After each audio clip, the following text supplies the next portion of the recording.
Greetings, everyone. It is I, the mighty Haysoos. I am back with One Piece, chapter 1118. The Most Free. Today's chapter cover page today is Ogre Child Yamato's Golden Harvest Surrogate Pilgrimage, Volume 8. The journey begins. The pilgrimage finally starts off with Yamato finally leaving, the city of Wano to visit the rest of the island. Or the capital of Wano, I should say. The flower capital, yes. Alright, let's start off the chapter. Now, before I start the chapter, there is one thing that I literally got spoiled at the end, because there was a big hubbub about it on Twitter. Or should I say X? Well, we'll talk about it when we get there. Alright, as we saw in the last chapter, we saw Warcury in his zone mythical form launch the ancient giant robot into the sea, as it is crashing on top of some marine vessels, because the thing is bloody huge. Abandoned ship! What is that metal monstrosity? It's gonna sink us!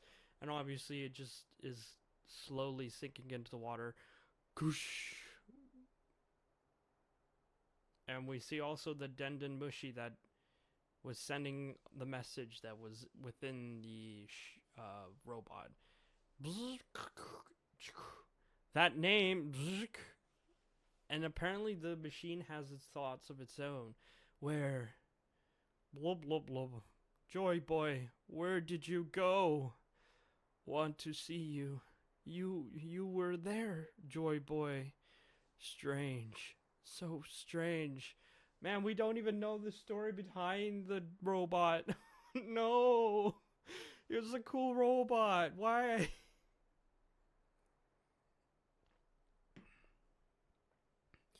And what is that? Oh yeah, the Marines finally see Warcury, who's just standing on top of the... Like, he's huge, Warcury is huge in that form. And the Marines are shocked about it. What is that? A boar? A mammoth? What's happening on Egghead? Warcury is just staring at the machine. As we see that the signal went out throughout the entirety of the world, so everyone's just left speechless with the message cut out. Technical issues?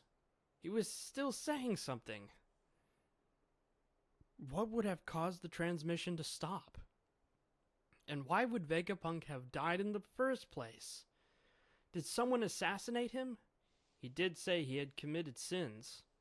You don't think the world government had him erased, do you? Like, everyone's just going through the entirety of their thoughts. No way. Did you already forget? Straw Hat Luffy was the one who was holding Vegapunk prisoner. No, he wasn't, but that's what they think because of the news, manipulating the message. And if it, obviously, they'll probably start thinking that Luffy actually did it. And if anyone did it, it's obviously a pirate. Whatever crime Vegapunk have done, the government would have never eliminated the greatest genius in the world. Oh, you naive peasants. And we see Rebecca and Leo. You don't think Luffy Land did it? And Rebecca's like, no. No, he didn't.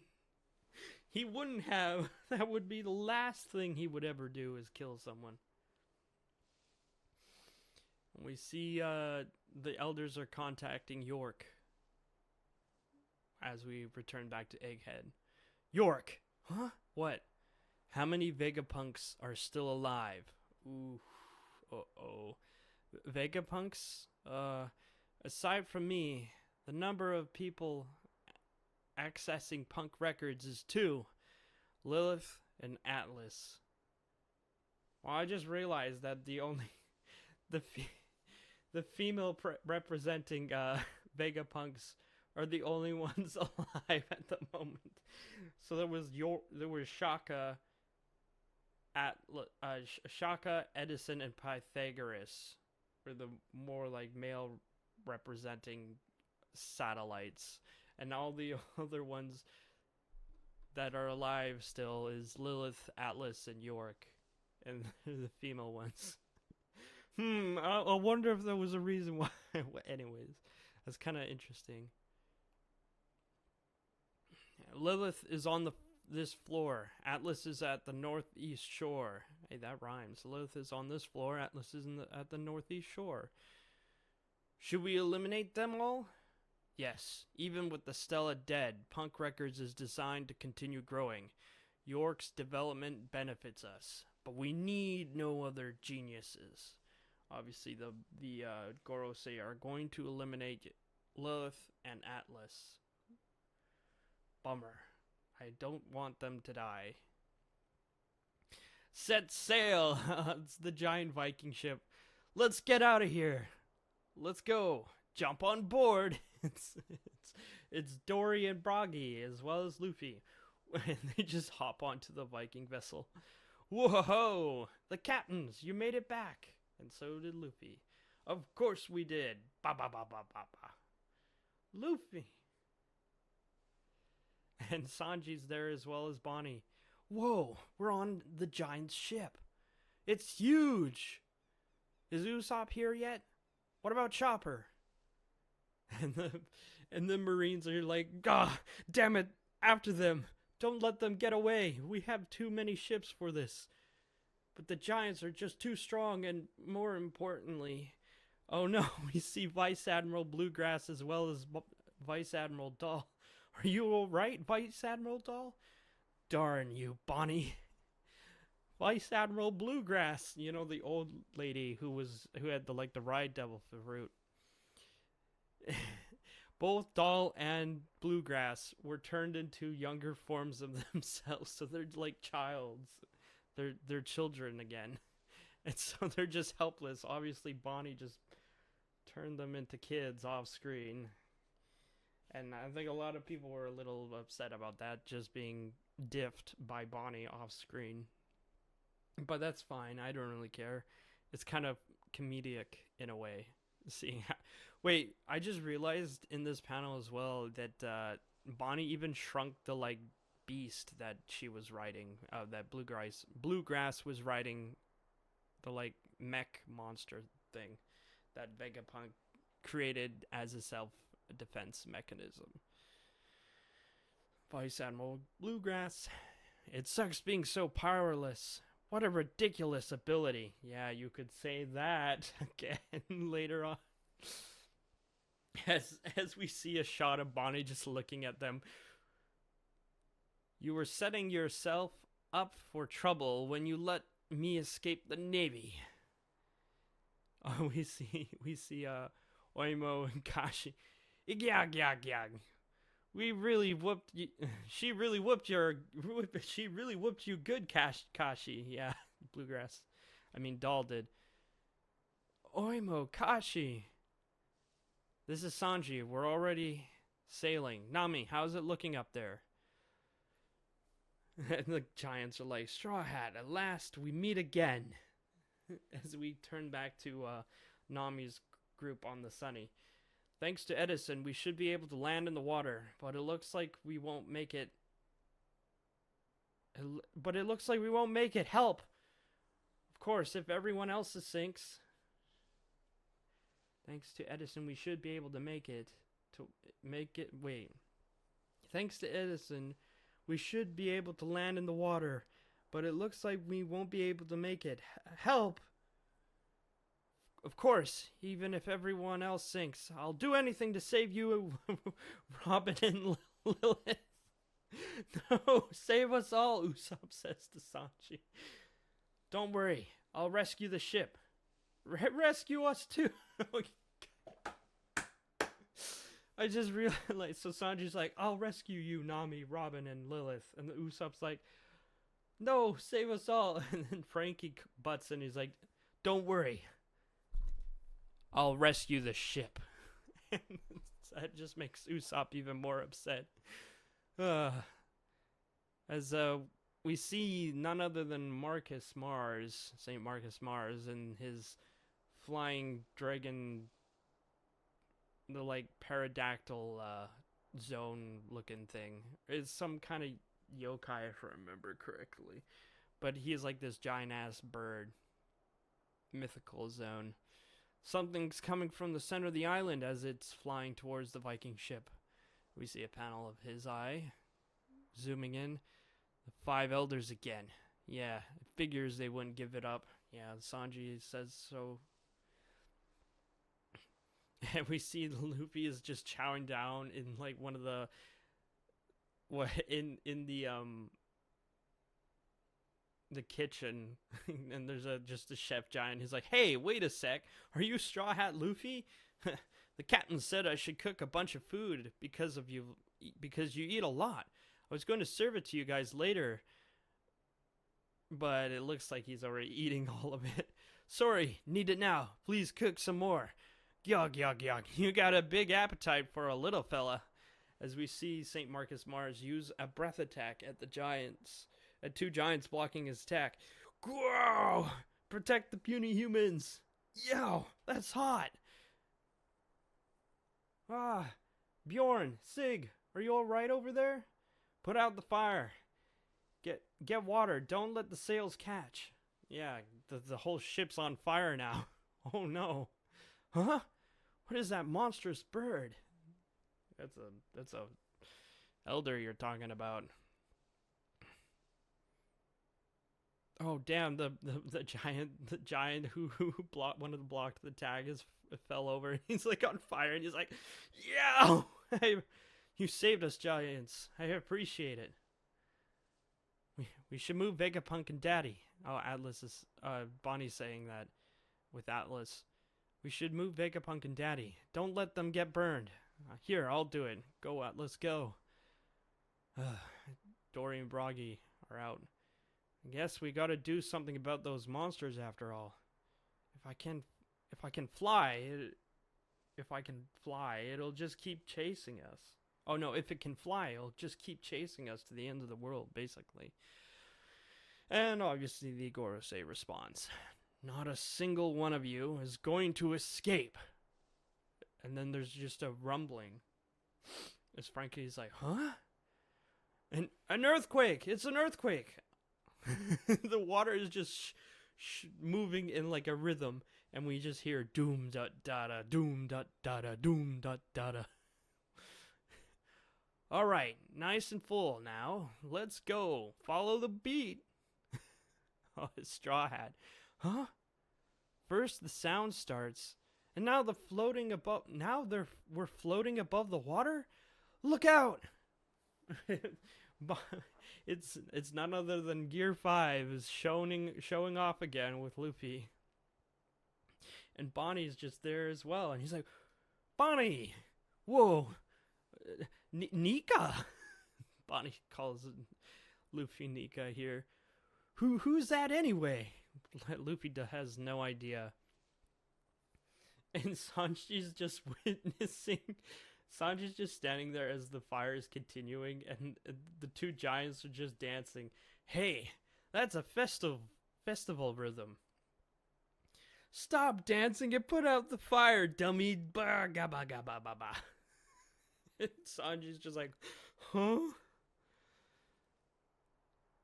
And so we have a conversation between Bonnie and Luffy here. Let's go. You want to beat those guys up, don't you? But I can't just look at them. Just look at them. And Luffy's just like, I don't know how your powers work, but you can do it. That's what I look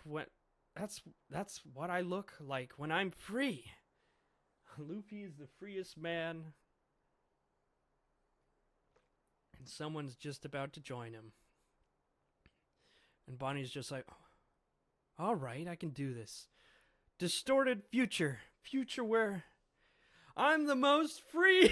She turns into a giant Bonnie that looks like Nika as well. And then Luffy's grows in size as well, and he's just like, whoa. Ha ha ha! Now you've got it, Bonnie. Doom dot data, and we got two Joy Boys on the scene here. As we see Kuma laying down, and then we see some flashback dialogue here. Don't worry, Ginny. I'll raise your daughter. And so they're just floating in the air like two giant like clouds, basically. What is that?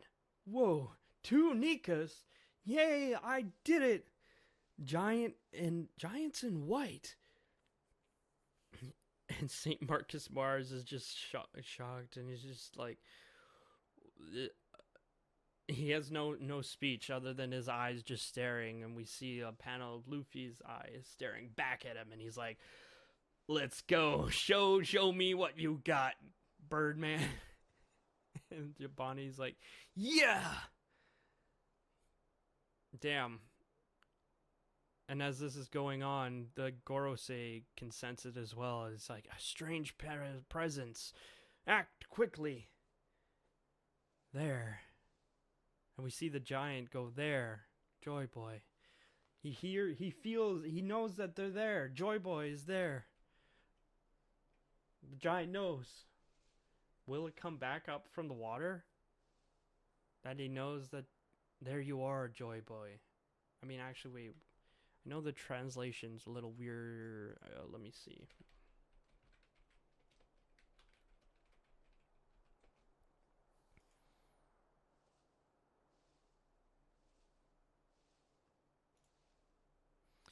Yeah, so like you got two Bonnie and Luffy turning into Nika, which is kind of neat. Since her ability is a little weird. We don't really know what her devil fruit is called. Okay, so like, it feels like the translation just like shortened off this dialogue here, where it's a strange present, act quickly.